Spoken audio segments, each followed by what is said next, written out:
Hi అండి, అందరూ ఎలా ఉన్నారు? వీడియో పెట్టకుండా చాలా రోజులైంది కదా. పిల్లలిద్దరూ బాగా సిక్ అయిపోయారండి, అందుకని పెట్టడం కుదరలేదు. ఈరోజు సేమియా కేసరి ఎలా చేసుకోవాలో చూపిస్తాను. గంటల తర్వాత కూడా పొడి పొడిలాడుతూ ఉంటుంది. ముందుగా నెయ్యిలో జీడిపప్పు వేయించి పక్కన పెట్టుకోవాలి.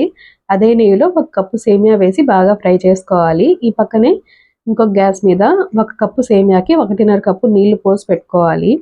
ఆ నీళ్లు బాగా మరిగిన తర్వాత సేమియా కూడా వేగిపోతుంది. ఈ లోపల ఆ నీళ్ళని ఇందులో పోసి బాగా మరిగించుకొని ఒక చిటికెడు యాలక్కాయ పొడి, ఫుడ్ కలర్ వేసుకొని కలుపుకోవచ్చు. ఫుడ్ కలర్ ఆప్షనల్ అండి.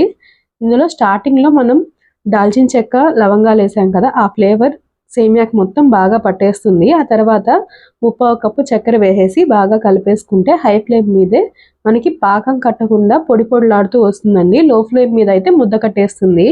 ఆ తర్వాత ముందుగా వేయించిన జీడిపప్పు కూడా వేసేస్తే సేమియా కేసర్ రెడీ అయిపోతుంది. Thank you so much for watching.